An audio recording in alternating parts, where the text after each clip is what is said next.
Hello, WEM young writers. I hope you're all well. It's that time of month again when we come together and we write. This month I have 3 writing exercises for you.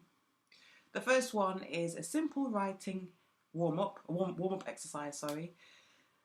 And for this, you'll need to search your house and find 5 different types of text.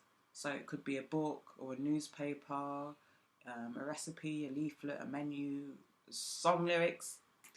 Find 5, or it could be 5 magazines or 5 books. It doesn't have to be 5 different types, just not the same book.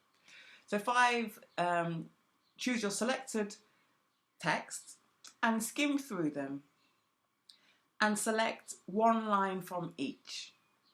Okay?